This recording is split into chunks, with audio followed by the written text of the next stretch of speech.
Hi everyone, thanks for returning. Let's unravel another horrible case. The case of Denise Amber Lee. Nathan and Denise's family lives in the SRO Soda District, located near the west coast of Florida. They started dating in their senior year of high school. Nathan is a talented athlete. He is very funny and often makes people laugh. Denise, on the other hand, is very calm. She is known for being smart and kind. On their first Valentine's Day together, Nathan gave Denise a heart-shaped ring. Soon after, the couple got married and settled in a quiet area in Latura Venue, where they rented a house. By 2008, the couple had 2 children, Noah, 2 years old, and Adam, 6 months old. Nathan worked 3 jobs to provide for the family, while Denise focused on running the household. She loved her children and her husband very much. Although the economy was difficult at times, the couple was still happy together. Thursday, January 17, 2008, Nathan left for work early that morning. Around 11:00 a.m., during his break, he called his wife and they talked for about 5 minutes while Noah was cutting his hair on the back porch. They talked about the nice weather, and Nathan asked Denise to open the windows to let in some fresh air. She told him that she had already done so.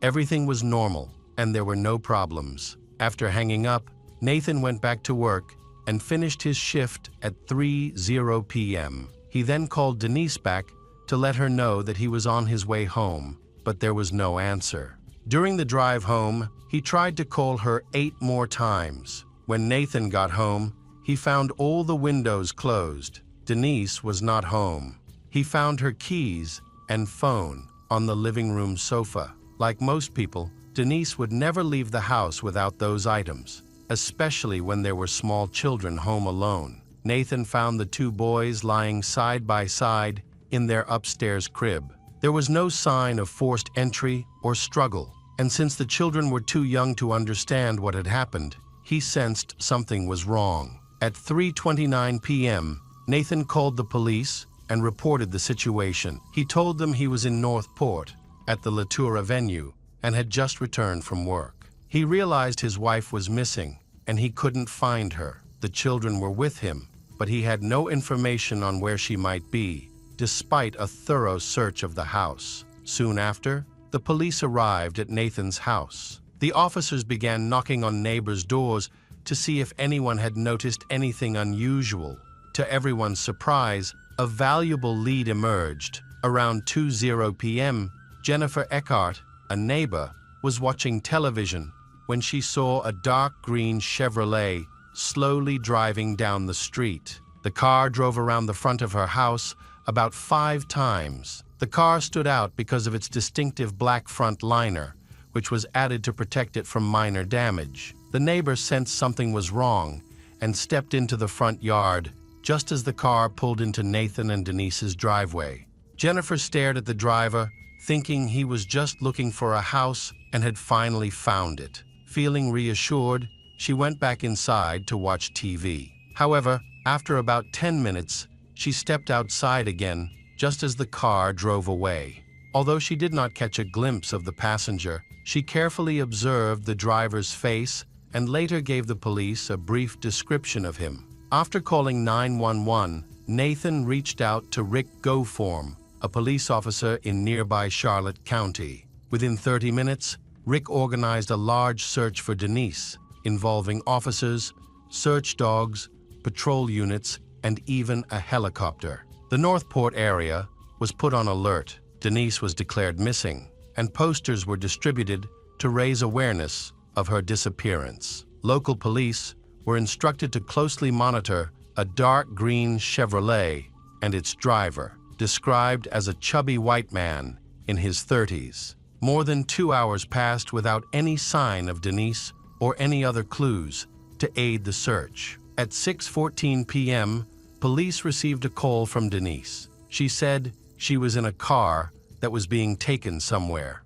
She informed police that she did not know the kidnapper, gave her full name, and mentioned the street where she lived. The police attempted to trace the call. Unfortunately, Since the call was made from an old phone without GPS, they were unable to pinpoint the exact location.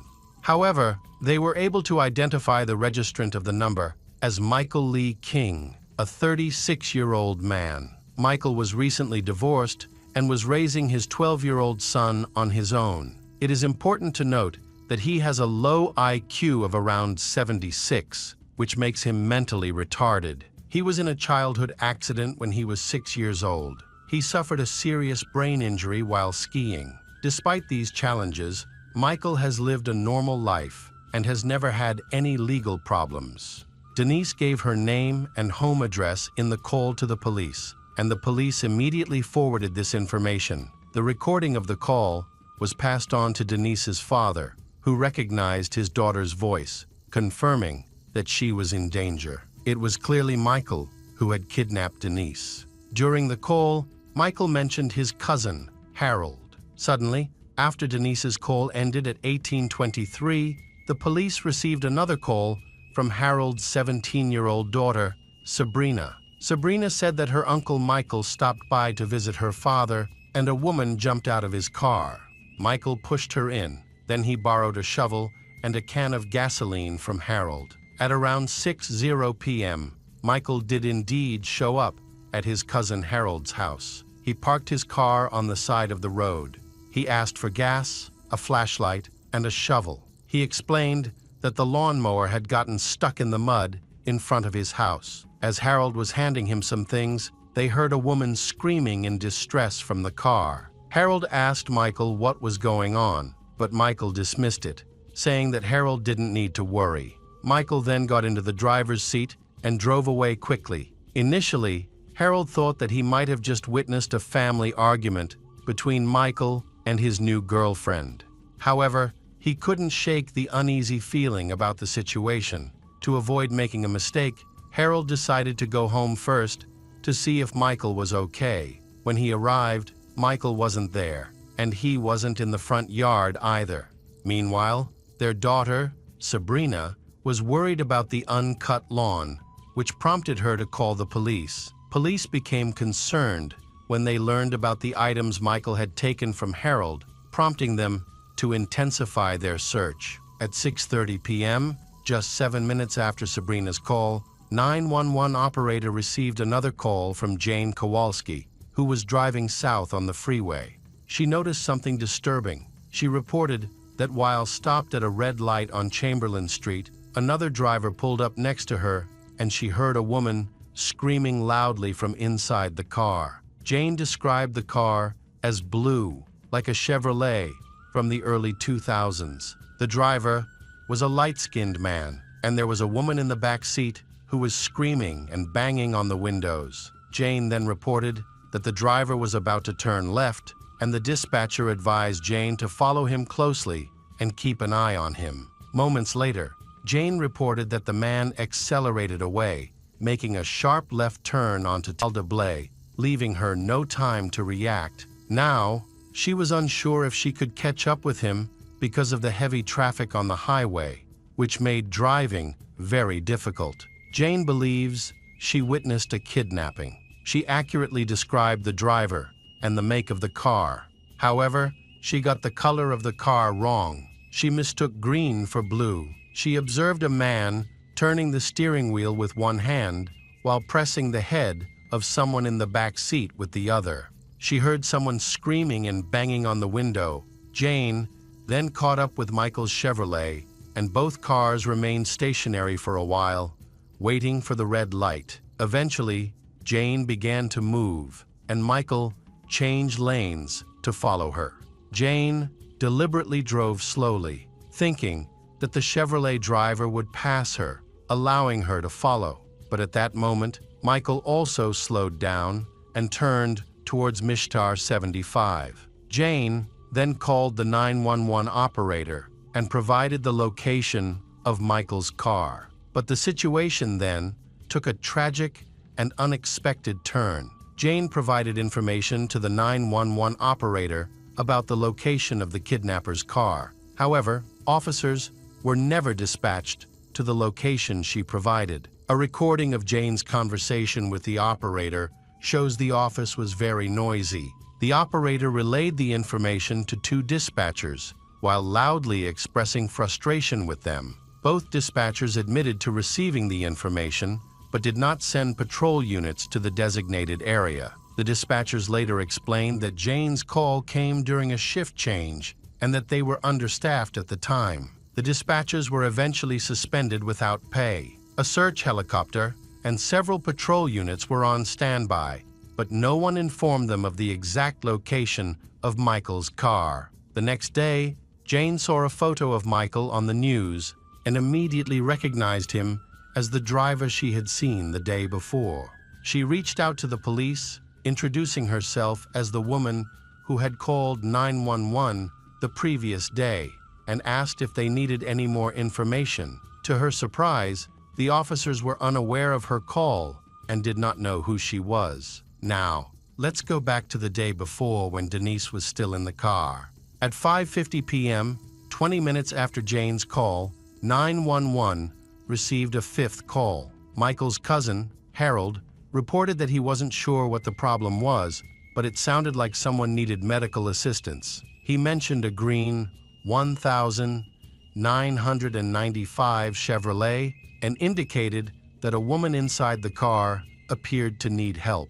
Chevrolet called from a payphone and shared all the details, but he didn't want to reveal his identity. His information largely matched what his daughter Sabrina had provided. Over the next 2 hours, the officers found no leads. At 21:16, Officer Edward Pope was on Tala de Blaze Street when he saw a green Chevrolet speeding and making a sharp turn to the south. The officer pursued the car and managed to block it with his own vehicle, causing Michael to crash. After the accident, Officer Edward ordered Michael out of the car. After Michael got out of the car, he was soaked to the waist, and his boots were covered in mud.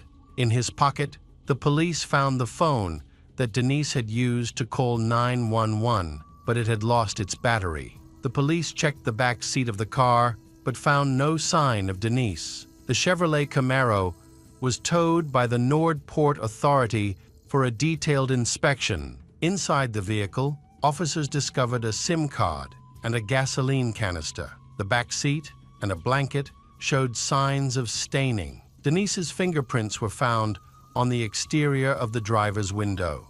On the front of the car, there were blood spatters, hair strands, and a strange, thick substance. Additionally, hair that had been pulled out was found stuffed in a pocket behind the driver's seat, along with Denise's heart-shaped ring, which she had always worn and never removed. Police believe Denise intentionally left this evidence to help ensure her kidnapper was caught. Michael was identified as the primary and sole suspect in the kidnapping. He refused to confess, would not reveal any information about Denise's whereabouts, and maintained his innocence. During interrogation, he remained silent. Michael's cousin Harold went to the police station to convince Michael to reveal to Denise's family where he had hidden her.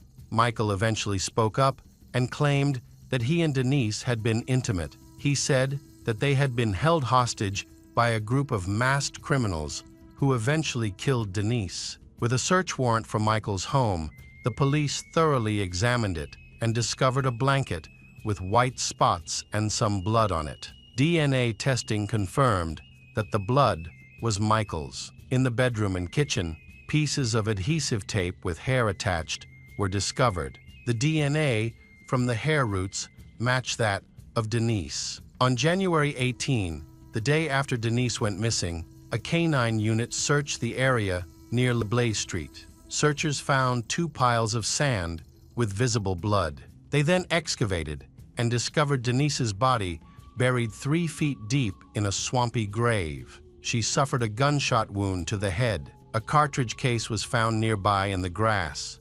Denise's stained underwear and shirt were also found. DNA analysis confirmed that the biological material matched Michael's DNA. Denise's autopsy results showed that she died from head injuries. Blood and hair found outside Michael's car indicated that the car was close by when Denise was shot. Additionally, Aspirin was found in Denise's lungs, indicating that she was alive and breathing for some time after the injury. She fought valiantly for her life, suffering numerous wounds and bruises while defending herself against Michael. Marks on her wrists indicated that she had been bound by Michael. Her hair and 2 pieces of duct tape were recovered, along with biological material from Michael found at the scene. Michael was on trial for first-degree murder, rape, and kidnapping, but he pleaded not guilty to all charges. His lawyers attempted to paint him as a hard-working single father with no prior legal issues. The defense said a childhood accident in which he injured his frontal lobe while skiing is believed to have affected his behavior. His family noted that Michael's attitude changed dramatically after this incident. When he was 13, he nearly killed his brother with a bow and arrow while imitating a cartoon character. After his childhood accident, he needed special education services for children with low IQs. Michael experienced severe headaches and constant ringing in his ears. A friend testified in court that in the days leading up to the abduction, Michael showed signs of paranoia, claiming that neighbors were spying on him through his windows. The defense attorneys pointed out that individuals who have suffered frontal lobe injuries are more prone to making mistakes, taking unnecessary risks, struggling with aggression control, and having trouble distinguishing between reality and fantasy. Comprehensive cognitive tests confirmed that Michael had a very low IQ. However, he still understood the concepts of actions and their consequences. Michael's defense arguments quickly weakened, especially with the shocking blood and DNA evidence presented against him in court. Additional evidence, including hair strands and Denise's heart-shaped ring hidden in a seat pocket. Family Michael's younger brother Jim took on the responsibility of raising Michael's son, who was 13 at the time. The boy needed psychological support to cope with his mother's abandonment and the impact of his father's actions. Denise's family sued Charlotte County police dispatchers for serious misconduct in the case. The case was settled out of court for $1 million. A few months after Denise's death, her husband, Nathan, established the Denise Amber Lee Foundation. He spent the next several years traveling the country, advocating for standardized training for emergency dispatchers. His dedication to this cause is truly admirable.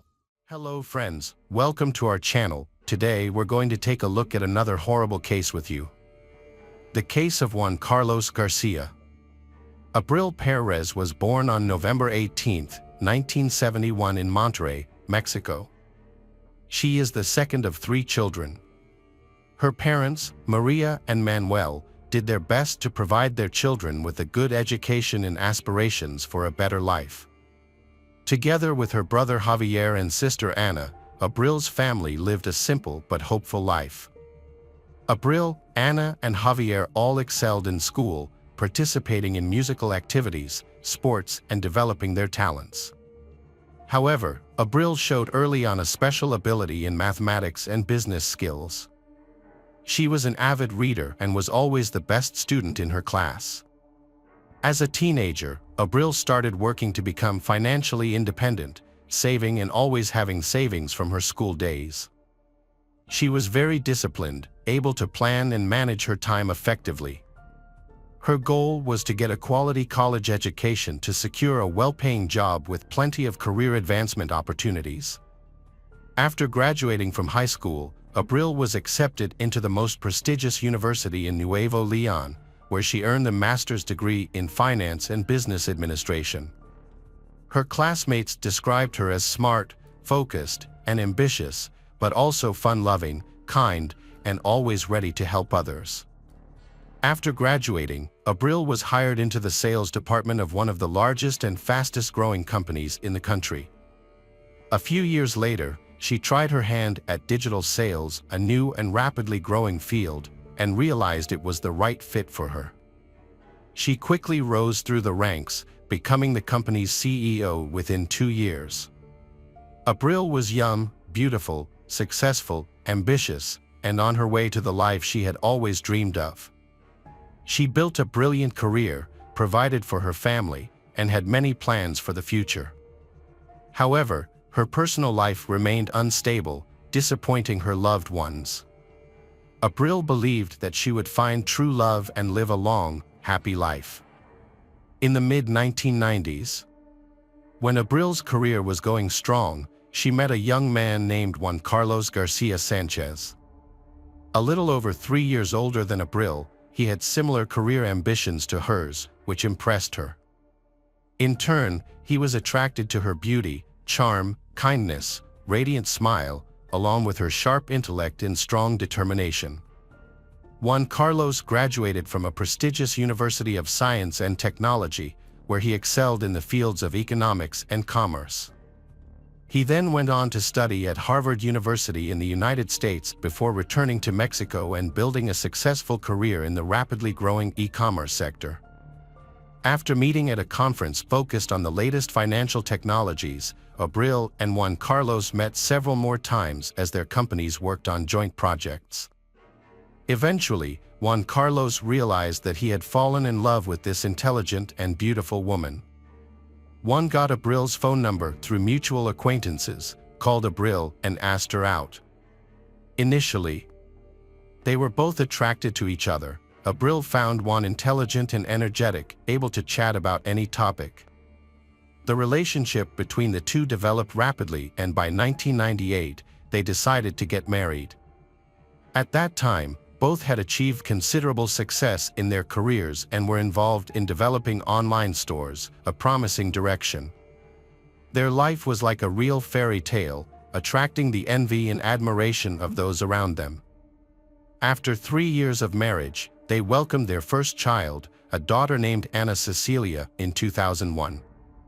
At that time, Abril was 30 years old and she was extremely happy because the birth of the child marked a new chapter in their lives. Her husband also seemed happy and loved their newborn daughter. 2 years later, Abril gave birth to a son named Juan Carlos Jr. And 2 years later, the family welcomed a third child, a boy named Julio Andres. Abril is a hardworking, active young mother who hardly takes any maternity leave. She still maintains a balance between her motherly responsibilities and her thriving career. Every day, Abril cooks delicious meals, helps her children with their homework, takes them to sports and tries to be a good friend to them. Their family appears to be perfect. They are wealthy, successful, and have 3 well-behaved children. However, appearances do not always reflect reality. The problems within their family were not known for a long time, even to those closest to them. In fact, one showed his true colors in the early years of their marriage. He was hot-tempered, aggressive, and very demanding. He did not like to compromise and wanted everything exactly his way. At first, Abril thought that over time, his personality would soften. However, Juan Carlos's true personality was still there. But they still had joint projects, and their teamwork brought impressive results. However, over time, he became more angry, and the verbal arguments gradually escalated into physical violence. After the birth of their first daughter, Juan had a period of calm, trying to restrain his emotions. But this restraint did not last. Unfortunately, after the birth of his eldest son and continuing after the birth of his third child, he no longer tried to be a good father or husband. Juan Carlos often vented his anger and negative emotions on his wife, not keeping any negative emotions to himself. He insulted and belittled his wife, who was the mother of their children, and it seemed that she had to endure this suffering. He often physically abused his wife, but in order not to leave any marks on her body, he forced her to hide her injuries with clothes or makeup. All these actions were done to protect his perfect reputation and pride in being considered a good man. Abril kept silent for many years, trying not to tell her sister and mother about her terrible life. She could support herself with a well-paid job and could raise her children, giving them a good and stable life, but her husband was a rich and influential man. He could use his power and money to gain custody of the children through the courts, forcing her to stay silent and endure this abuse for a long time. Knowing the true nature of Juan Carlos, Perez could not accept that her daughter and son were left alone with someone who could do anything without control. The family situation reached a dead end by the beginning of 2010. Those who had thought this was an ideal family began to suspect that something serious was going on inside. Abril became desperate, terribly thin, suffered from insomnia, and often had bruises on his face and body that became difficult to hide and impossible to explain. Juan Carlos remained calm and confident, pretending that everything was fine in public.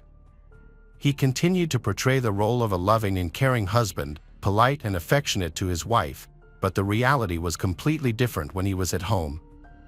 He became a cruel person, making it dangerous to be around him.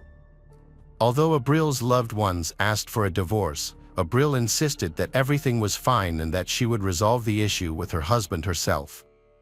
2014 marked the peak of Sanchez's career when he became the director of a large trading company and one of the most influential people in the field.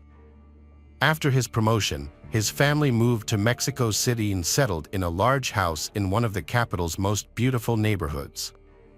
Their children attended a prestigious private school. Abril hoped that the move and the complete change of scenery would improve their relationship. However, the opposite happened. Juan continued to hurt and insult his wife, even in front of their children. He began to accuse her of infidelity without any basis. Whenever she tried to defend herself, he resorted to violence, claiming to find evidence of her infidelity. He monitored her phone and emails, and banned her from using social media. After that, finding no evidence, he even hired a private investigator to follow Abril and take pictures of any man who came near her. Over the next 4 years, Abril tried everything to save her marriage, although her husband's behavior became completely unbearable. She lived in a never-ending nightmare. On the surface it seemed like a happy and successful marriage. Many people were even jealous of Abril because she had a famous, influential, wealthy and, as many thought, caring husband. In 2018, the Sanchez family visited the Perez family in Monterrey to celebrate Christmas. However, Juan Carlos continued to treat his wife roughly, even in front of her parents. The incident left them extremely shocked and appalled. After witnessing this, Abril realized that she could not continue living like this and decided to divorce. She informed Juan of her intention, but he reacted with rage, choking her to the point that she almost fainted. The incident only stopped and Abril's mother entered the room and intervened. Upon returning to Mexico City, Abril decided to divorce and moved to another bedroom in the house. However, this did not protect her from her husband's violence. On the morning of January 4th, her husband entered the bedroom and attacked her with a baseball bat. Abril was lucky to escape death by slipping out of bed. She screamed, and their children ran into the room. The youngest son protected his mother while the eldest son took the baseball bat from his father. Together, they ran out of the house and to the hospital where Abril received the medical attention she needed. Doctors diagnosed Abril with a severe concussion and a deep wound above her eyebrow, which required stitches. Shortly after Abril and the children left the house, Juan Carlos contacted a lawyer and posted on social media about the conflict between him and his wife, claiming that his wife had betrayed him. Juan Carlos also claimed that his wife had taken all the money from the safe and that when he tried to stop her, she had stabbed him with a knife. As evidence, he posted a photo of a bloody knife and blood stains on the floor. However, the blood on the floor was actually Abril's, from her own room. The photo of the knife was also taken from the internet. Despite this, Juan Carlos' friends believed his story and reshared it on social media, drawing attention to the incident. While still in the hospital, Abril sued her husband for intentional injury. After being discharged from the hospital, she left the house and moved in with her sons. According to the temporary decision, she was granted sole custody of the children. Their eldest daughter, now of age and in college, sided with her mother and denounced her father's cruelty. Juan was ordered to pay alimony to his ex-wife and sons while they lived with their mother. The amount of alimony was relatively small, about $300. However, Sanchez refused to pay and faced jail time. However, given his status as an influential businessman, he believed he would not face any punishment. After experiencing the nightmare, Abril decided to return to her hometown of Monterrey, to her parents' house, taking her children with her. There, she filed for divorce and monitored the situation. At the same time, she began providing online support and counseling to women in similar situations. She also planned to open a center for psychological and legal support for victims of domestic violence. However, the judicial system was disappointing. It was not until September 2019, 8.5 months after the incident, that Sanchez was arrested for causing bodily harm and attempting to kill his wife. He was sent to prison, but after just over a month, he successfully appealed and was released in November of that year. The case was presided over by Judge Federico M., who surprisingly reclassified the case, leading to a new trial. During the trial, Abril's hospital photos and entries from her medical records were not presented. At the same time, the testimony of the woman and her sons was not considered sufficient grounds to detain Juan Carlos. Furthermore, Juan insisted that his ex-wife was turning the children against him. Juan was released immediately from the courtroom because Judge M considered that his actions did not pose a direct threat to the victim's life. According to the judge, if Juan had really intended to end his wife's life, he would have done so, especially since she was asleep during the attack and could not resist. Abril was shocked and frightened when she learned that her ex-husband had been released. She immediately realized that Juan had all the connections and had paid off his way out of jail, putting her and her daughter's lives at risk. She wrote a formal letter to the judge expressing her fear and concern for her life, but it did not seem to have any positive impact. After being released, Juan Carlos initiated a lawsuit for custody of the children.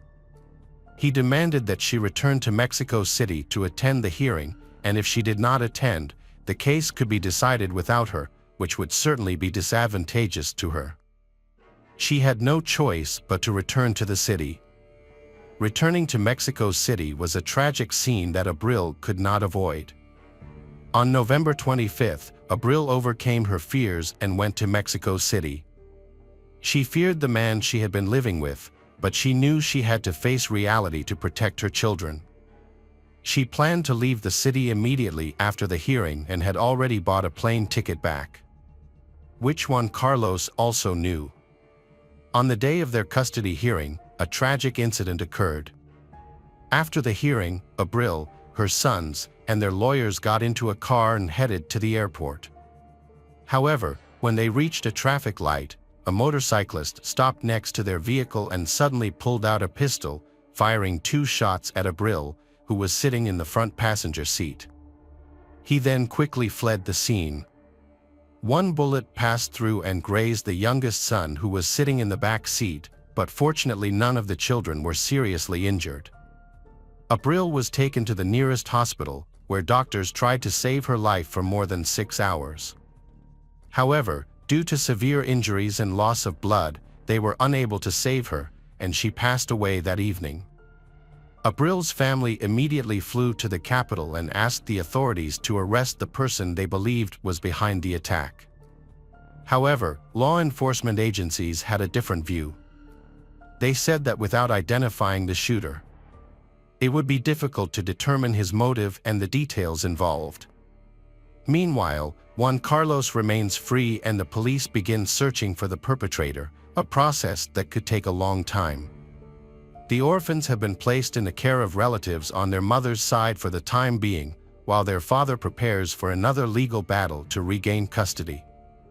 Abril's sister wrote a social media post criticizing Juan for the incident. However, her account was blocked and later deleted. Nevertheless, Abril's family decided to continue fighting and draw public attention to the case.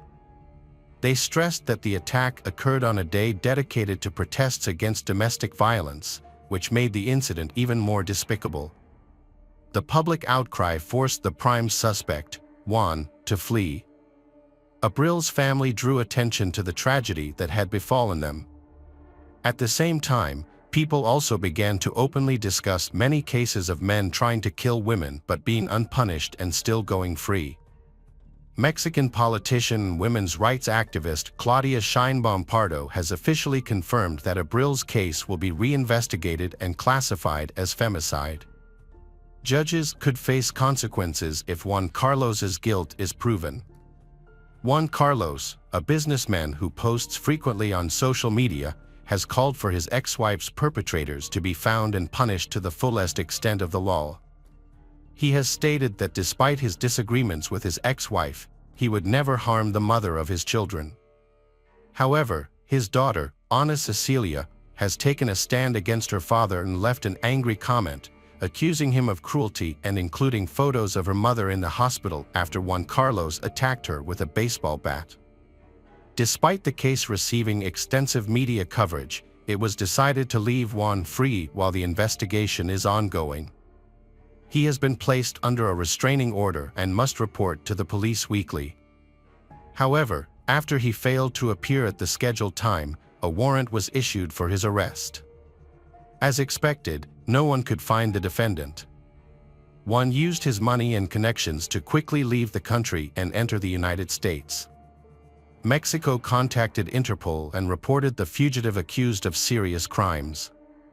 The next day, Juan was declared an internationally wanted man. To investigate the case, the police hired a crime scene reconstruction expert. During this time, they also tried to locate the hired criminal. The results showed that he did not act alone. Street camera footage showed two vehicles following the car of Abril, her children, and their lawyer from the courthouse. The motorcyclist committed the murder and appeared to be in constant contact with the people in the aforementioned cars to receive instructions. Investigators spent months identifying some of the people involved in the incident. Finally, on March 5, 2020, two suspects were arrested in connection with the case. Surprisingly, the participants in this case did not resist arrest. They immediately began to confess to their actions and surrendered in the hope of reducing their sentences. Through investigation, it was determined that the real mastermind was Juan Carlos. He paid a large sum of money to 7 people who directly participated in this act. The first people to be arrested were the driver of the car that participated in the chase and the motorcyclist who fired the fatal shots. The investigation also showed that, before the incident, Juan Carlos hired several experienced criminals to act as his personal bodyguards while in prison. One of these criminals was released a week before the incident, and the other was released a few days later. After being released from prison, Juan contacted his accomplices again and asked them to find trustworthy people to carry out an assassination.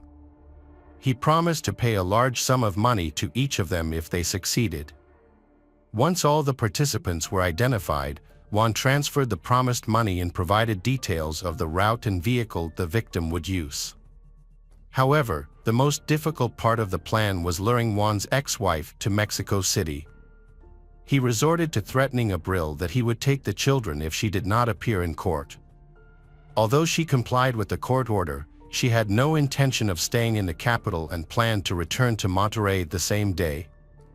Juan learned this information from his sources. It was not until late October 2020 that 3 people involved in the criminal conspiracy were arrested. They were initially arrested on suspicion of distributing narcotics. It was only when they were brought to the police station that it was discovered they might be involved in a serious crime. All of those arrested were members of a major drug trafficking gang headed by Maldonado, also known as Balto. He served time with Juan Carlos and protected him. Maldonado then agreed to help Juan in the murder of his ex-wife in exchange for a large reward. Maldonado was arrested in November 2020 and began to testify. According to his testimony, Juan had been looking for trustworthy people to end the life of his ex-wife, and Maldonado agreed to help. With these statements, it was clear that Juan was both a client and an organizer of the crime. The previous attack on Abril with a baseball bat was reclassified as attempted murder. The court eventually issued an arrest warrant for Juan on charges of murdering his wife. However, his whereabouts are currently unknown. By spring 2021, the remaining participants in Juan's commissioned murder were found and arrested. One of them was arrested for another crime at the time. In addition, during the extended search, the weapon used to carry out the fatal shots was found. A total of 9 people involved in this criminal group have been arrested, of whom 7 were directly involved in the pursuit and murder of Abril. Although it has been nearly 5 years since Abril's death, the main perpetrator and the person who hired him to carry out the crime, Juan Carlos Garcia Sanchez, is still at large and his whereabouts are currently unknown. The person who directly shot the mother of 3 children was sentenced to 52 years in prison. 2 other criminals who participated in the car chase and assisted the shooter were also sentenced to 50 years in prison each. The other arrested participants are still under investigation, and their fate has not been decided. Hey detectives! Welcome back. We've got another mysterious case to explore. The case of Lucy Davis. Lucy Davis was born in 1971 in the picturesque town of Penimprid, Wales.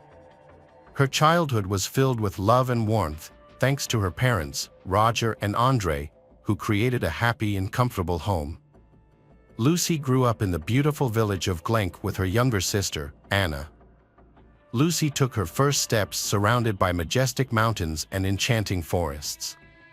Her kind nature and charming smile make her stand out, becoming a dynamic and special individual among those around her. Lucy easily gained the sympathy of her teachers and classmates. She developed a passion for horseback riding at a young age and had an endless love for horses. Seeing how eager Lucy was, her father arranged for her and her younger sister to take horse riding lessons with experienced instructors. They mastered the basics of this noble art, conquering challenges and overcoming obstacles. Lucy and Anna became skilled horse riders. Lucy Davis had a wonderful childhood in Wales, surrounded by the beauty of nature and the love of family and community, which helped her grow and develop.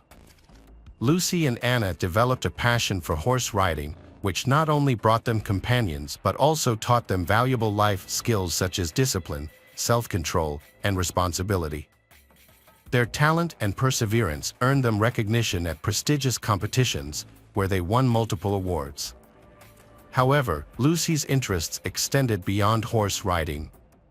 With a curious mind and a desire for knowledge, Lucy explored other passions, including music. She took flute and piano lessons, diligently honing her skills, and within a year, she had mastered both instruments, captivating audiences with her performances. This led to her joining the Glamorgan Youth Orchestra, where she continued to refine her musical talents. Lucy also participates in the school choir, which allows her to express her creativity and love of music. Lucy Davis's childhood was a balance of fun and dedication, marked by hard work and eager to learn. These qualities formed a strong base that would support her future successes and help her become an extraordinary person. In high school, Lucy became close friends with Garrick Jenkinson, a quiet and enigmatic young man from Wales. Despite not knowing much about his background, but they developed a strong and lasting connection. Garrett and Lucy became closer friends as time passed. However, Garrett secretly harbored romantic feelings for Lucy. After graduating from high school in 1998, Lucy pursued her passion for music and enrolled at the University of Yorkshire in Northern England. She initially aspired to become a music teacher but later realized her true desire was to create art in a major city. This realization led Lucy to meet Grimmy McAllister, whose perspective and humor aligned with hers. As their connection grew, Lucy introduced Grimmy to her parents, Roger and Andre. The introduction was a success, and Lucy's parents saw Grimmy as an ideal partner for their daughter. After careful consideration, Lucy and Grimmy chose to live together and start a family. In 1995, while in college, the couple had a son named James and Anne.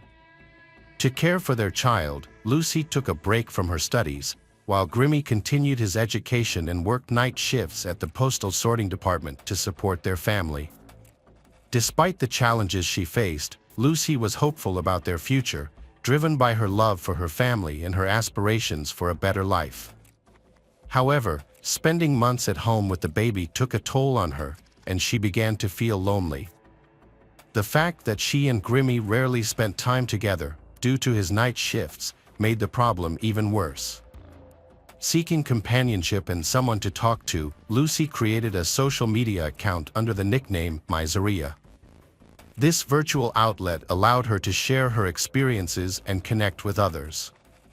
One user in particular caught her attention, Harold Landry, a 53 years old, he from Louisiana who had grown up in poverty and was fixated on achieving independence and success. Harold put in a lot of work and eventually came to an important insight. He understood that real wealth came not from owning oil wells, but from providing the essential tools and machinery needed to keep them running. With this insight, he founded a company that specializes in manufacturing hydraulic equipment for major oil companies in the southern United States. As his business thrived, Harold's fortunes grew, earning him not only financial security but also prestige and, eventually, the status of a billionaire. For Lucy, conversing with Harold was invigorating. She was captivated by his life experiences, dedication, and generosity. However, their relationship was not without its challenges. The significant gaps in their age, social standing, and lifestyle often caused friction between them. When Harold and Lucy first met, Harold's life seemed to be a confusing combination of luxury in many different experiences. He indulged in unusual hobbies, acquired luxury items, and owned real estate on KML Island in Mexico. There is no information about his previous marriages. He was married and divorced twice, but it is not known whether he had children from these marriages. Harold's life underwent a major transformation in 1992. Following his second divorce, he met Geraldine, a woman 20 years his junior, born in 1966 and originally from Mexico. At the time, Geraldine was married to Chris Price and had 2 children. Despite Geraldine being married, but Harold successfully captured her heart. On February 6, 1994, Harold planned a romantic dinner for Geraldine in New Orleans. They employed Christian Hurton as a babysitter for their children, giving them the opportunity to enjoy a romantic evening by themselves, free from childcare responsibilities. After dinner, Harold walked Geraldine home and then offered to drive Christian home as a thank you. Unbeknownst to Harold, Chris Price, Geraldine's husband, had been monitoring the couple's secret affair. Chris, who was watching from his car, decided to confront Harold. He chased after him, finally catching up at a red light. Chris rushed towards Harold, shouting accusations. Harold remained calm, pulled out a gun, and warned Chris to back off. Enraged, Chris dared Harold to shoot. Without hesitation, Harold fired, hitting Chris in the neck. Fortunately, Chris received prompt medical treatment from a nearby hospital, and which saved his life. In 1997, Harold was tried in St. Mary Parish Court for the attempted murder of Chris Price. His lawyer, Pete Fannin, argued that Harold was a victim of a setup. The jury found Harold guilty of aggravated assault with a weapon, and he was sentenced to 5 years in prison. However, after appealing, Harold was released on parole, required to pay a fine and perform community service. Harold was thankful to Pete for his assistance and they formed a friendship. Harold and Chris reached a settlement, but the details of the compensation were kept private. Harold then lived in Covington as a wealthy man, openly discussing his past with Lucy. including his previous failed marriages and a traumatic incident. Lucy became more attracted to Harold after he shared his secrets. She was captivated by his persuasive nature. After Lucy ended her relationship with Grimmy, she and Harold chose to start dating. To shield them from unwanted issues, Harold aimed to steer clear of trouble. In early 2000, Harold visited England to meet Lucy's parents, Roger and Andre. Although they were initially surprised by the age gap, they supported their daughter's decision and didn't meddle in the relationship. Harold gave Lucy many costly presents because he wanted to fulfill all her wishes. His love was intense, and he contemplated marriage, but wanted everything to be flawless. Harold plans a trip to Mexico to strengthen his relationship, inviting Lucy, her son James, and her ex-husband Grimmy to join them on this special journey. Mexico was a paradise for Harold, and having his friend and lawyer Pete's apartment nearby added to the trip's comfort. Harold had recently bought a diamond engagement ring and shared the news with Pete. However, Pete suspected Lucy was cheating on Harold due to her frequent meetings with Grimmy. Despite Pete's warnings, Harold proposed to Lucy, blinded by his love for her. She accepted his proposal. In mid-2003, Harold and Lucy got married. Harold purchased $1 million home in Warwickshire County, and they started a new life together. Their neighbors, Rachel Clark and Stephen Kennedy, were friendly and helped them feel welcome in the area. After the wedding, Lucy gave birth to a daughter named Harth. Harold also welcomed James, Lucy's son from her previous marriage, into their family and treated him as his own. Over time, Lucy and Harold's relationship began to deteriorate. Harold became increasingly controlling, expecting Lucy to obey him completely. However, Lucy was an independent person and refused to comply with Harold's demands. As a result, arguments and disagreements became more frequent, creating a tense atmosphere at home. Their son, James, had a difficult and unhappy childhood due to his family's stressful environment. Lucy and Harold's relationship was deteriorating, and their neighbors took notice. The situation was made worse by their growing reliance on alcohol, which added to their existing problems. However, when the arguing and shouting stopped, neighbors thought the couple was trying to resolve their issues. In 2009, Lucy reconnected with her old school friend Garrett on social media. Their online conversations became a source of comfort for Lucy during a difficult time in her life. As Harold sensed Lucy's growing distance, he realized she was seeking solace in another man. Not wanting to confront the situation, Harold left for Mexico, leaving Lucy alone. During his absence, Lucy invited Garrett to visit. Harold was surprised when he got home. Shortly after, Lucy filed for divorce. And Harold began an affair with their neighbor, Rachel. Harold and Lucy's divorce proceedings were complicated by disagreements over dividing their assets. Lucy wanted to keep the family home for the sake of their children, while Harold was adamant that they sell it and offered her a financial settlement instead.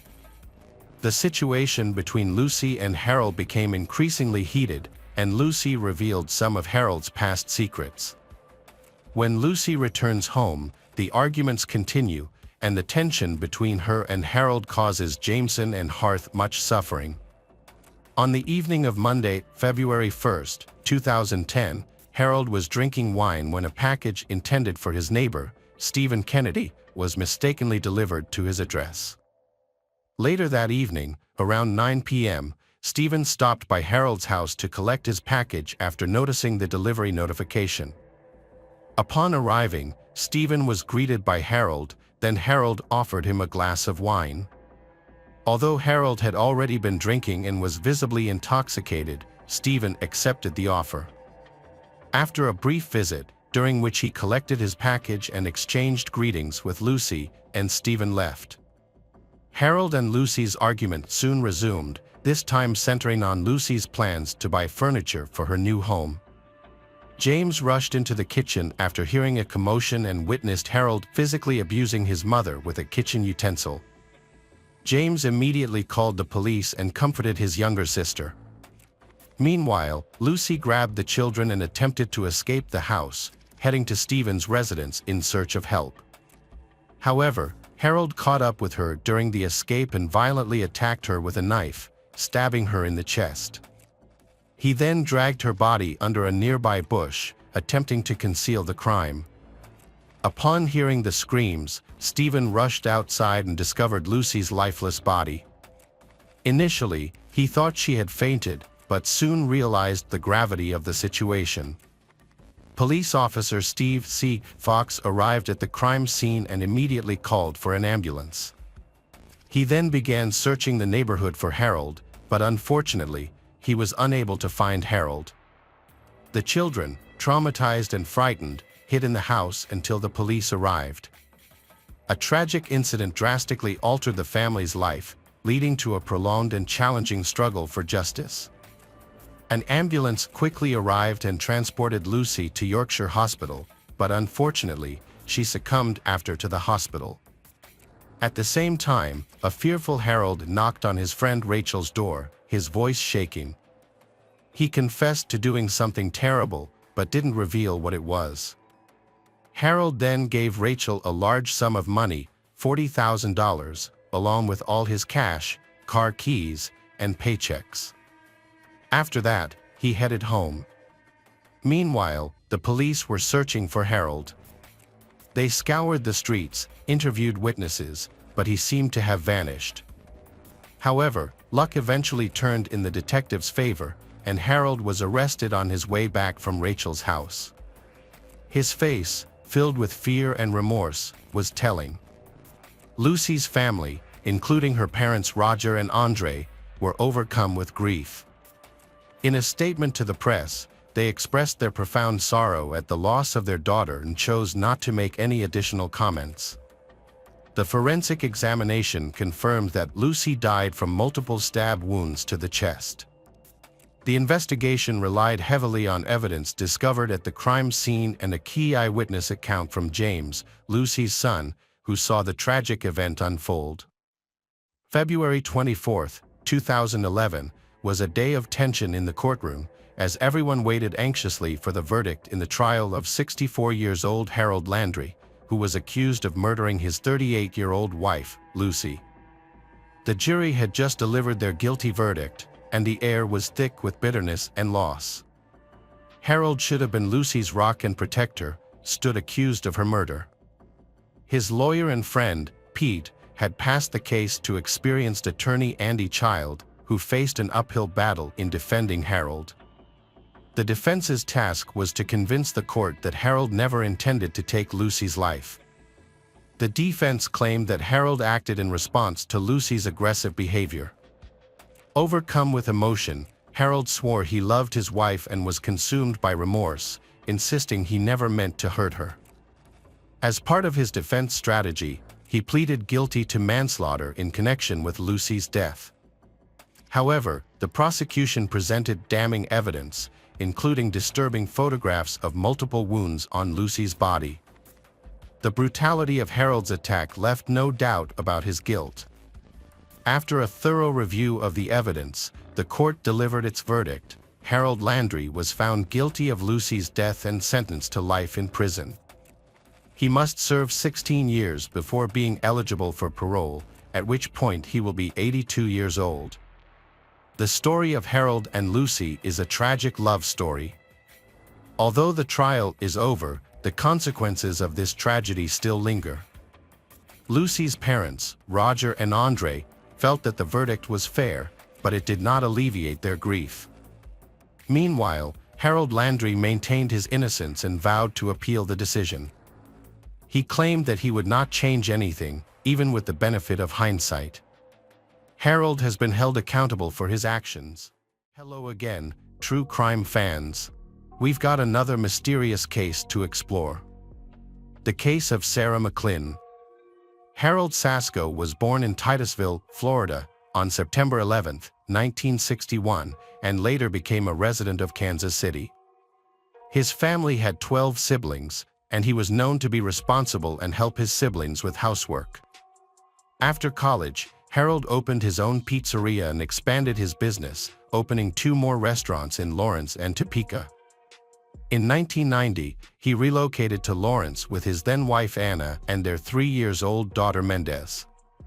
Following this move, he also launched a 3rd restaurant in the nearby city of Topeka. However, his dedication to his business led to problems in his personal life, causing a rift in his marriage and eventually a divorce. Harold was a respected member of his church and prided himself on being a dedicated man. Those who know him find him to be kind, thoughtful, and meticulous in his management work. However, on January 17, 2014, Harold vanished unexpectedly, leaving behind many unanswered questions surrounding his disappearance. The day started like any other Friday, with the weekend just ahead. People continued to go about their daily business, including the staff at his pizza shop. However, when they arrived at work, they found the restaurant deserted and quiet. Typically, Harold would be there to open the kitchen, but he was nowhere to be found. What's more, no one had heard from him in several days, which was unusual. Concerned for Harold's safety, staff contacted police and asked them to check on him at his home on West 26th Street. Later that day, an officer visited Harold's residence, knocking on the front door and window, but receiving no response. The officer then looked inside and saw a man lying face down on the floor. Police entered the house and confirmed the man was Harold. He was lying in a pool of his own blood and had clearly been dead for several days. Moreover, the scene suggested that Harold's death was no accident. His hands were bound behind his back with zip ties, indicating that someone had intentionally restrained him. His legs were also tied, further suggesting a deliberate act. The most disturbing detail, however, was the deep gash in his throat, which had severed the bone and made survival impossible. The officers were confronted with a gruesome scene. In addition to the ties and the fatal wound, the police found several empty bottles at the opposite end of the room, as well as a phone and laptop that didn't belong to Harold. They also noted that Harold's car was missing from the driveway. One peculiar piece of evidence was the word "freedom" scrawled on the wall in Harold's blood. As the police presence in the Harold's house, this attracted the attention of curious neighbors. The officers decided to use this to their advantage by asking more questions. Through these investigations, that they discovered Harold wasn't living alone. Neighbors reported that he was living with a girl he referred to as his stepdaughter. This information proved crucial for the investigation, as it revealed that there was someone who not only knew Harold well and had regular contact with him but was also likely present at the crime scene. It was eventually confirmed that the stepdaughter was 18-year-old Sarah McLean, who had been living with Harold for the past 2 years. However, Sarah was missing. This caused the police to become suspicious. Finding her became a top priority, as her disappearance left many unanswered questions. She could have been a victim, witness, suspect, or none of these. It was crucial to locate her. Then police notified Harold's family and friends about the incident. A funeral for Harold was planned for February 8, 3 weeks after the incident. The police asked the public to contact Douglas County forensic investigators with any information about Sarah's location. A $1,000 reward was offered for any information that could help find her. Sarah McLean was born on July 9, 1994, in Topeka, Kansas. She was raised in a loving family with her parents and 2 siblings. And she had an especially strong bond with her sister. As a child, Sarah was known for being shy and kind. She spent most of her childhood being homeschooled, which limited her social circle to her neighborhood. However, her life took a challenging turn when her parents divorced during her teenage years. This significant change had a profound impact on Sarah, making her more vulnerable. As she adjusted to her new situation, she encountered challenges that made her teenage years even more difficult. After her parents separated, Sarah's previously sheltered life left her vulnerable to people who exploited her innocence. Sadly, she experienced abuse from a neighbor, which altered her personality and behavior. Her mother was deeply concerned about this change, because she found it difficult to adapt to the new way of life among them. Sarah started secretly leaving her house at night to spend time with a bad crowd. This led to her frequently using drugs and alcohol to cope with her emotional pain. After her parents' divorce, Sarah, 14, no longer wanted to live at home and found a job at a pizzeria to start a new life. Her manager, Harold, 50, initially seemed kind, but rumors among staff suggested otherwise. He told other managers to only hire young, attractive women. While working at the pizzeria, Sarah's routine consisted of waking up, going to work, spending time there, and returning home.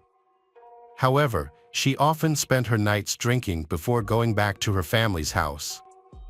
Reports indicate that Sarah was usually sober only at work, but even then, her work efficiency is still not high. Despite frequently showing up drunk and nearly getting fired multiple times, she kept her job, likely because Harold felt sorry for her and knew she needed support. When Sarah turned 15, she experienced another traumatic incident, where a man attacked her and burned her with cigarettes. After that, Sarah's mental health, which was already fragile, deteriorated significantly. She stopped attending work, lost friendships, and fell into a deep depression. Within a year, at just 16 years old, she attempted to end her life. Thankfully, her family found her in time and called for medical help. Following a 5-month hospital stay, Sarah made a full recovery. Upon her hospital discharge, Sarah was touched by the support she received from her loved ones and friends. Among the messages of support she received, one in particular caught her attention, a message from Harold, who used to be her supervisor. Harold offered to be Sarah's confidant, someone she could confide in. He would drive her around, take her out to eat, and listen to her problems. Since Sarah had no one else to turn to, she eventually accepted Harold's help. During one of their outings, Sarah opened up to Harold about her past, sharing her traumatic experiences with men, her drinking, and other struggles. Harold realized that she wanted to move out of her family's house. Upon learning about Sarah's traumas, he suggested she move in with him. Although the offer raised some concerns, Sarah was in a vulnerable state, feeling lost and hurt. Harold's offer provided her with an escape, and at 17 years old, she agreed to live with him. Sarah's life seemed to settle down after she moved in with Hal. She found a new job, away from the pizzeria, and Harold took good care of her. Her dog moved in too, and she even thought about attending college.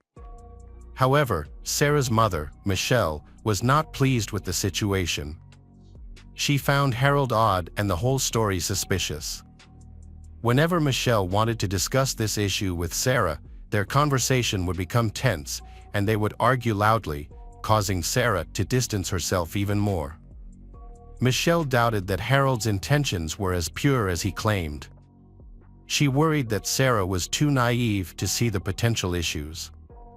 After her parents' divorce, Sarah's father had cut off all contact, leaving a void that she was trying to fill. The situation became even more unsettling when Harold asked Sarah to call him Dad and told their neighbors that she was his stepdaughter. As the news spread, Sarah's colleagues started asking about her relationship with Harold.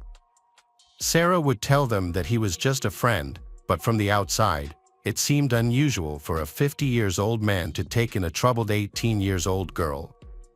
Her peers likely suspected that something was off.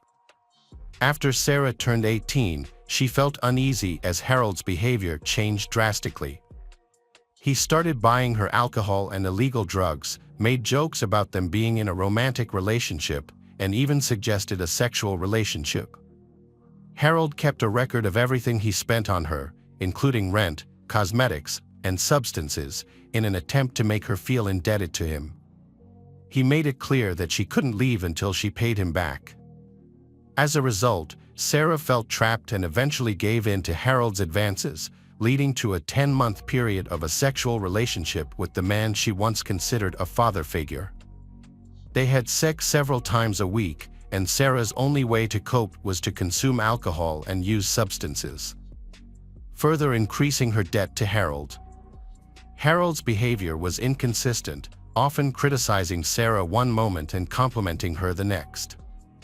For instance, he would mock her appearance, specifically her nose, and then offer to pay for plastic surgery, which Sarah, unsure of herself, eventually agreed to. Harold treated her like an object he owned, rather than a person with feelings.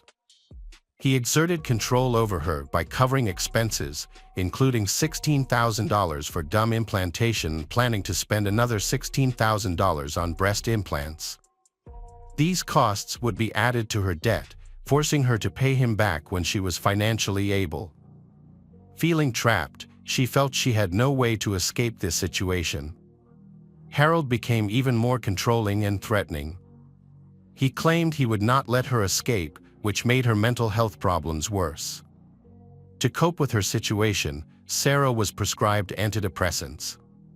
However, this ended up adding to her financial burden, as she also had to pay for the medication. Sarah had reached her breaking point, and her mind was haunted by dark memories of her abusive past and the terrible burden of depression. She often found herself on the brink, struggling to cope. Just when she thought she had found someone she could trust, that person turned out to be an abuser. This was the final blow for Sarah, and she began to act in ways that would transform her from victim to killer. After visiting a pet store, Sarah purchased a rabbit and signed a waiver, then took it home. Later that evening, a manager from Harold's Pizzeria visited her house for dinner and drinks. When he opened the refrigerator, he was shocked to find a rabbit carcass instead of beer. Sarah admitted to killing the rabbit and revealed that it was not her first victim. The manager, feeling utterly perplexed by the circumstances, accepted the dinner invitation out of politeness, but left for home afterwards. This was a significant warning sign that hinted at Sarah's potential for violence, but it was overlooked. It was later questioned whether Sarah was truly capable of harming a human being. Initially, Sarah was reported missing. However, as the investigation progressed, she became the prime suspect. Detectives soon discovered that she had packed her belongings, taken the dog, stolen a car, and left town. Although initially believed to be heading to Texas, Sarah changed her plans and went to Florida, drawn by the warmer weather and scenic ocean views. Based on this new information, she was officially declared a wanted person. Sarah was a prime suspect in Harold's murder and considered mentally unstable, posing a threat to others. As a result, she was the subject of a nationwide manhunt that lasted for 11 days, with many officers across the country on the lookout for her. On January 25, 2014, after evading capture for over a week, Sarah McLin was finally apprehended in Everglades National Park. She was found sleeping in Harold's stolen car with a loaded gun beside her. The police also discovered $2,400 in cash, 2 additional guns, an axe, and several knives, one of which had Harold's blood on it. Following her arrest, Sarah underwent a 3-hour interrogation, during which she confessed to the murder. According to her account, on January 14, 2014, Harold returned home from work and decided to fix the broken sound system. He requested Sarah to bring him a beer, and then another, and another. Harold collapsed to the floor in exhaustion, unaware that Sarah had slipped a large dose of sleeping pills into one of the beers he was drinking. Sarah had already made up her mind that Harold had to be killed. Sarah restrained him with zip ties, grabbed a hunting knife, and slit his throat. As a result, Harold died shortly after.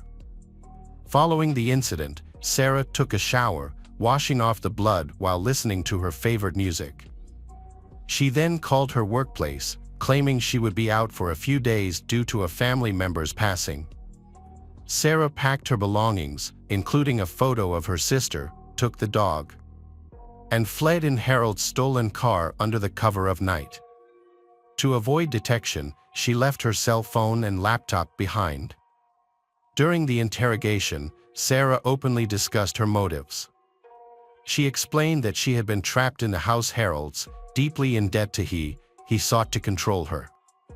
As a result, she became his target, suffered abuse, and was eventually treated as his property. Sarah's anger fueled her desire for revenge, and she was willing to face any consequences to achieve it. In her conversations, she revealed a disturbing fascination with violence and admitted to having thoughts of it for 2 years. Additionally, in a disturbing admission, Sarah confessed to killing rabbits simply out of curiosity. Sarah's confessions put her in a precarious situation, as she not only admitted to killing Harold but also took pleasure in violent acts. It became evident that Sarah would have to stand trial. However, her confessions also showed that she was a woman dealing with difficult mental health problems. Therefore, it was necessary for her to undergo a psychological evaluation to better understand her mental state.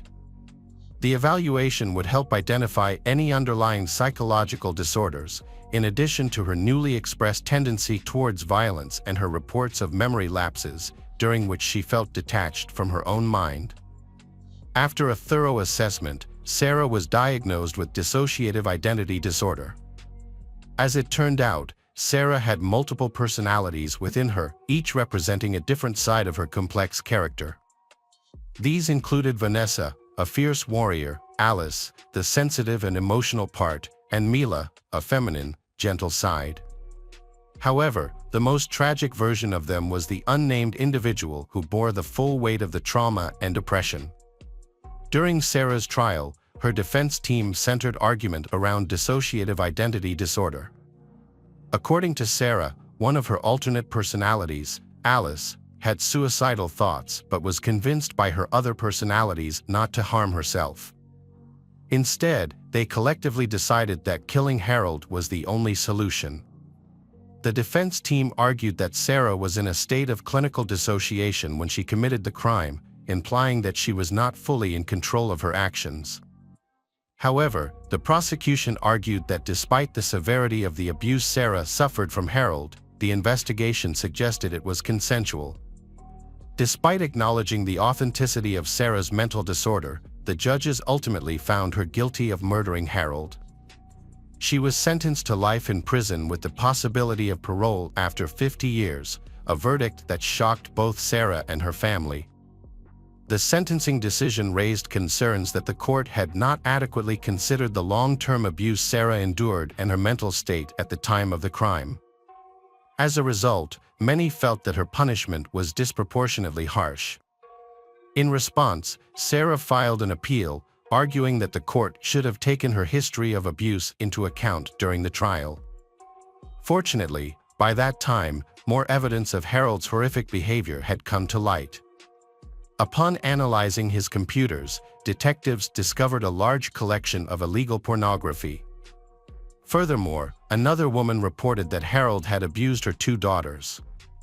Considering this new evidence, Sarah's appeal led to a reduced sentence of 25 years, a 50% decrease from the original sentence. Despite this new information, Sarah remains incarcerated. The judge acknowledged that Harold had indeed abused and manipulated Sarah, but emphasized that this did not justify her premeditated murder.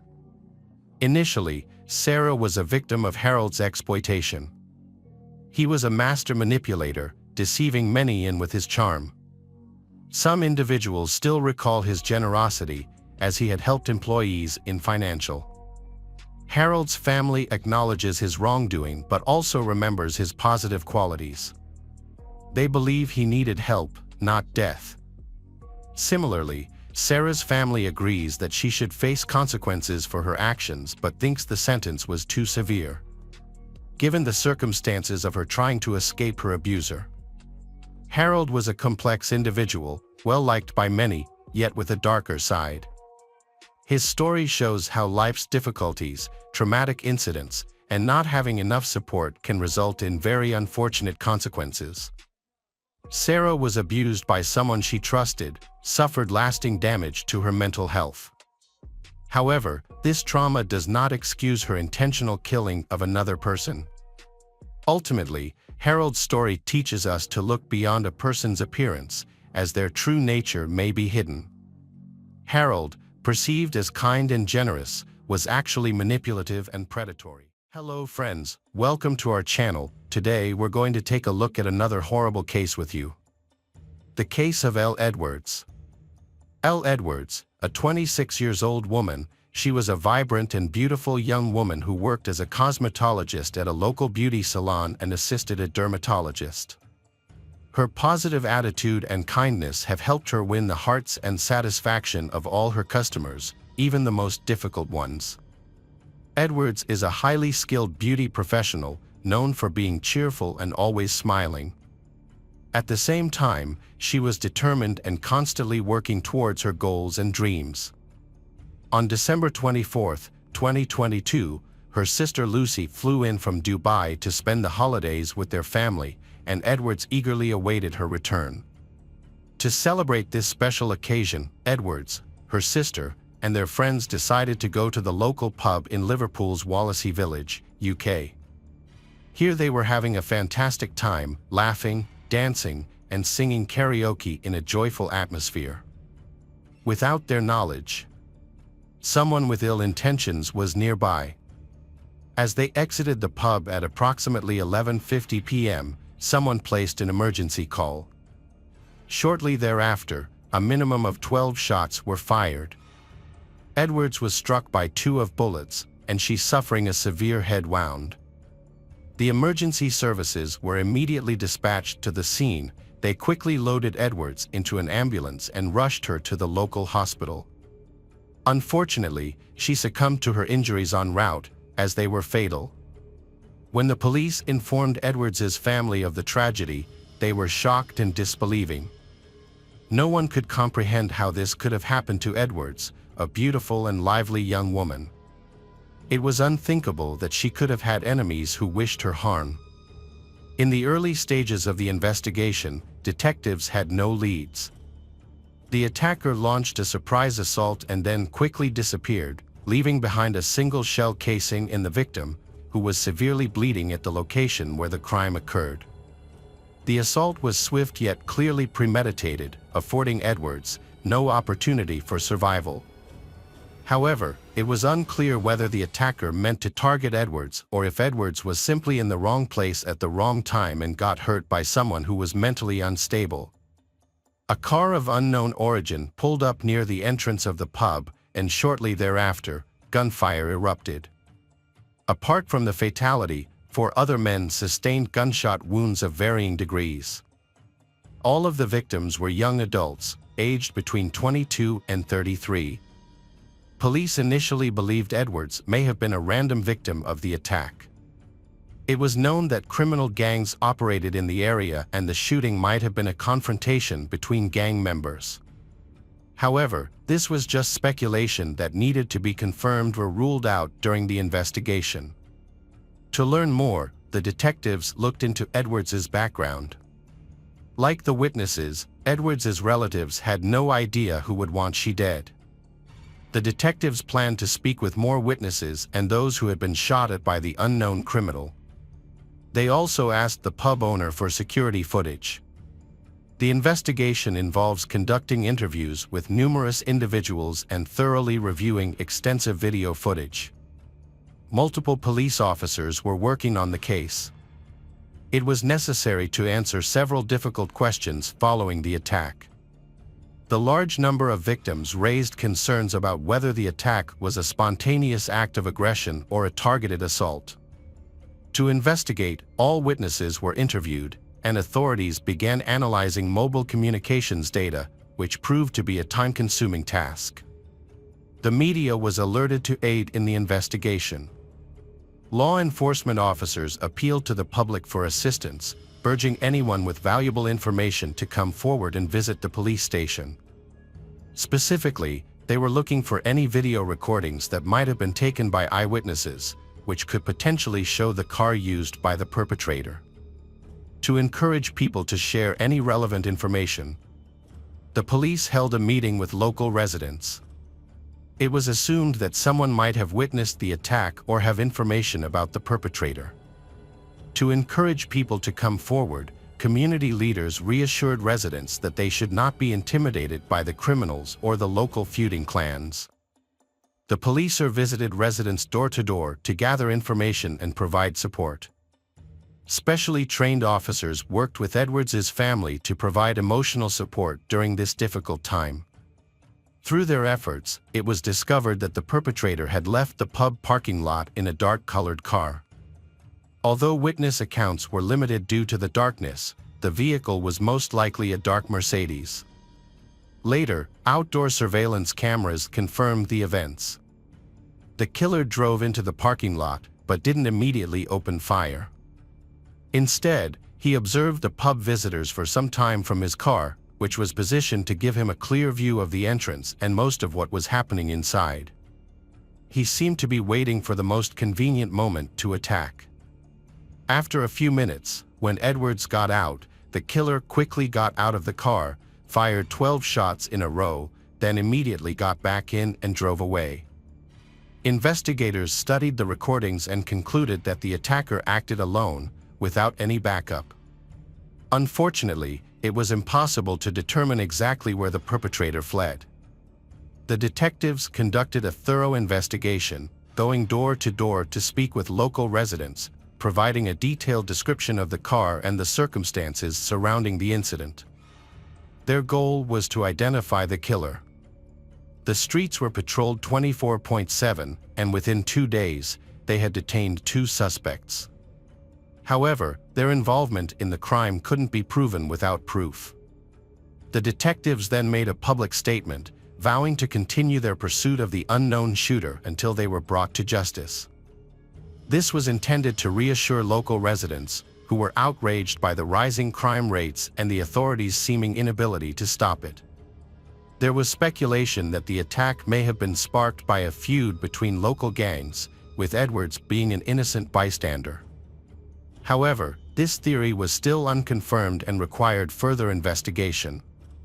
It was determined that the intended targets of the shooting may have been Jake and Curran, 2 members of the local Beechwood gang who were at the pub that evening. They had a long-standing and intense feud with another group vying for control of the territory. On December 29th, police arrested a person of interest, but he was not the shooter. Although he had a solid alibi, the detective suspected that he may have been involved in planning the attack. Around the same time, authorities identified the dark Mercedes car used by the killer to leave the pub's parking lot. However, due to a lack of direct evidence, the name of a third suspect was not released. The car was tracked through surveillance footage and identified with the help of cameras. However, the police were unable to respond in time. On December 31st, a report was filed with the police department stating that a fire had started near the scene of the shooting. When the special services arrived at the scene, they found a dark Mercedes engulfed in flames, which resembled the perpetrator's vehicle. The fire had completely burned out the vehicle, destroying valuable evidence. It's clear the perpetrators knew the police were closing in, so they intentionally destroyed one of the key pieces of evidence. Although the fire didn't completely destroy the car, investigators confirmed it was used during the shooting. However, the Mercedes had been stolen shortly before the attack and didn't belong to the perpetrators. The arson was likely committed to hinder the investigation. Following the January 11th murder, police took 2 more suspects into custody in Central Wales, Connor Chapman, 22, and a 23-year-old woman. Connor was a familiar figure to police, with his extensive criminal record. Before the murder of Edwards, Connor began his downward spiral into a life of crime with increasingly bold lawbreakings. His early offenses included a car theft under severe circumstances, and he was repeatedly suspected of robbery, hooliganism, and making threats. At one point, Connor led police on a high-speed chase before ditching the car and hiding in nearby bushes. Upon being caught, he feigned innocence, claiming he had no idea what the officers were talking about and was simply waiting for a friend. This brazen act earned him a degree of notoriety, landing his details in newspaper headlines. Connor Chapman, a resident of Birkenhead, Liverpool, was raised by his grandparents after being abandoned by his parents at a young age. He moved into their house and struggled academically, eventually dropping out of high school before his exams. As a teenager, Connor was considered a troublemaker and had his first brush with the law in 2014, when he was 14 years old, for shoplifting. 2 years later, in 2016, Connor committed another offense by stealing a car. He was caught driving the stolen vehicle without a license or insurance, violating the terms of his suspended sentence. In 2017, he was convicted of possession of a controlled substance, while also violating a restraining order by entering areas of the city he was banned from, all under police surveillance. Connor was prohibited from appearing in public due to the risk he posed to society. However, in 2018, he disregarded the ban and was detained by the authorities while in possession of a knife and banned substances. The same year, Connor Chapman came to the attention of the general public after a failed attempt to evade the police in a stolen vehicle. The incident occurred when the city patrols spotted a stolen Audi and instructed the driver to stop and exit the vehicle with hands raised. However, 18-year-old Connor refused to comply, leading to a pursuit. During the brief chase, Connor committed multiple traffic offenses, including exceeding 80 km/h in 30 km/h zones, repeatedly driving into oncoming traffic, and ultimately crashing into the curb at high speed. The impact sent the car careening to the side and spinning around.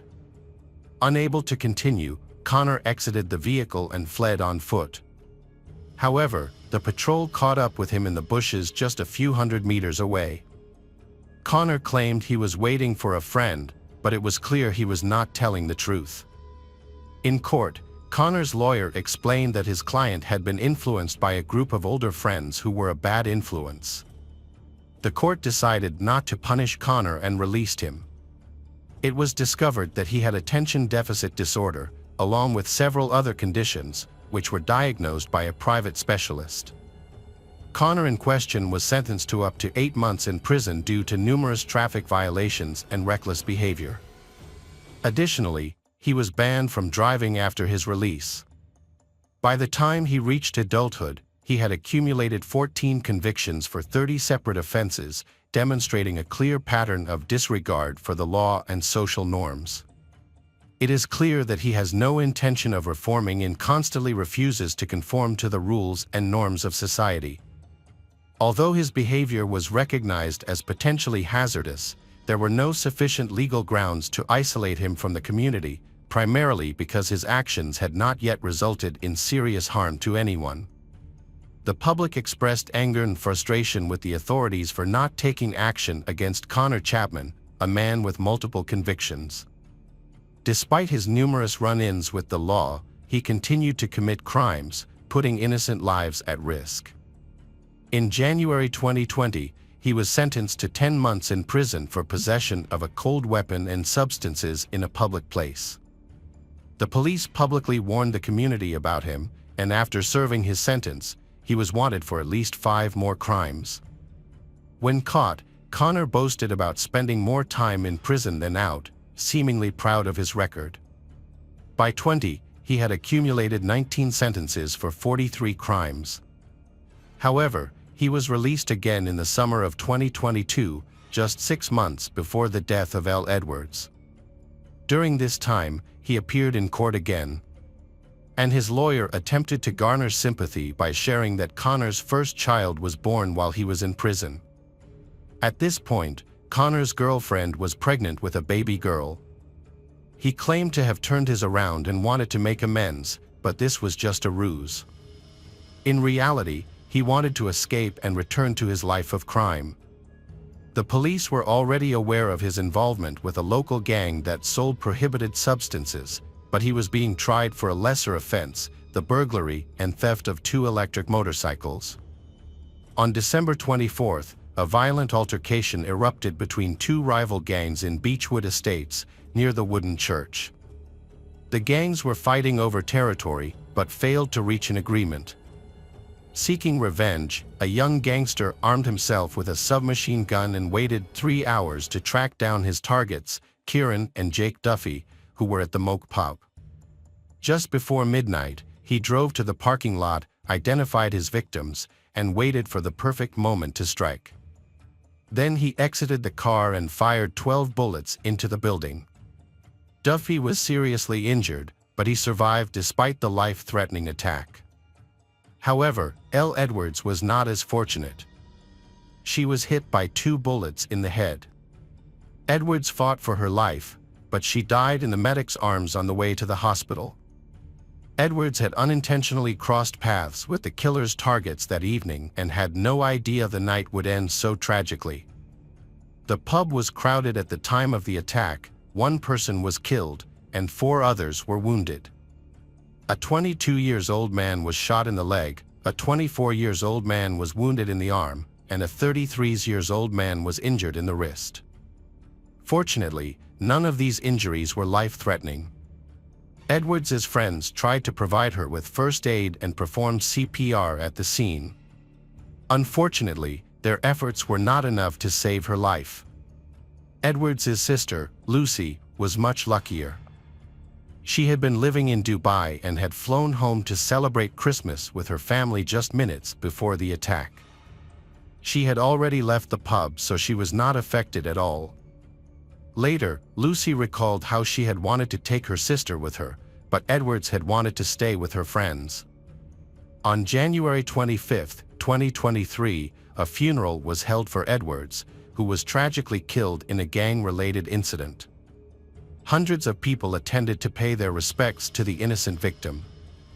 A hearse pulled by 4 white horses carried her body to the local church. As a sign of respect, the pub where she had last celebrated was closed for the day. The pub's owner also shared a message of support for her family on social media. Connor Chapman was subsequently charged with multiple offenses, including murder. It was discovered that Connor had an accomplice, 20-year-old Thomas. A video recording was found on Thomas during the searches, made shortly before the attack. In the video, Connor is seen handing over a weapon and stating his intention to settle accounts with someone. After the attack, Connor and Thomas hid the stolen Mercedes together, planning to dispose of it later. Although the murder weapon was never found, DNA traces from the killer were detected on one of the shell casings. It became clear that Connor had loaded the weapon before the attack, as evidenced by the presence of red gloves found at his house, which were visible in CCTV footage from Moke. After committing the crime, Connor and Thomas abandoned their car and ordered a taxi under a false name to throw off investigators. They used the taxi service to cover their tracks. At approximately 5 a.m., they went back to the location where they had hidden the car in order to take additional steps to cover their tracks and hide their involvement. Thomas Nord was found guilty of all charges in July 2023 and received a 9-year prison sentence. The relatively lenient sentence was due to his limited prior criminal history compared to Connor. Jake and Kieran, members of the local Beechwood gang, were wounded during the attack but managed to survive. Given their gang affiliation and the ongoing conflict with a rival group, the violent incident was not unexpected. It became known that on December 23, 2023, Connor Chapman's group, including Kieran and his friend, were attacked and beaten by another individual from the same group. Although they did not receive serious injuries, this incident occurred just a day before they were attacked with firearms. At the time, they seemed to view the beating as a random altercation and subsequently went to a pub to relax. After the shooting incident, while the shooter, Connor, awaited sentencing for the murder of an innocent victim, Kieran and his friend were already imprisoned. Kieran received a 27-month sentence for attacking members of a rival criminal group and an additional 9 months for the fight. His friend was sentenced to 2 years and 9 months for a similar offense. It appeared that Kieran and his friend were attempting to avenge the attempted murder. As a result, prohibitive court orders were issued against them, imposing various restrictions. Although this approach did not prevent the gang from engaging in further criminal activities, it did provide a basis for more severe punishment if they continued to disregard the court orders. The public was outraged that gang members received lenient sentences despite committing multiple crimes. It became clear that the existing bans were ineffective in maintaining public safety. For instance, Connor was banned from visiting the area where the pub was located, but he still managed to steal a car and enter the pub despite having a driving ban. During the trial for L. Edwards' murder, Connor attempted to dispute the claim that he was the person seen in the CCTV footage. He claimed that at the time, he was at home wrapping Christmas gifts. Nevertheless, police-sufficient evidence was collected to expose the facts.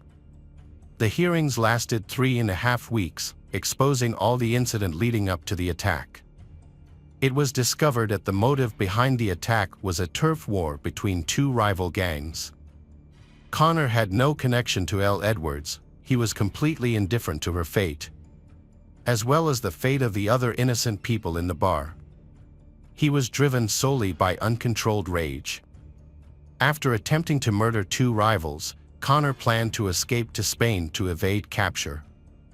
He used a stolen car and disposed of the murder weapon, trying to avoid detection by the police.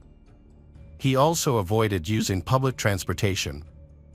Ultimately, detectives apprehended Connor at the airport. After being arrested, Connor attempted to mislead the police by stating that the Mercedes he was seen driving on the day of the murder was not stolen.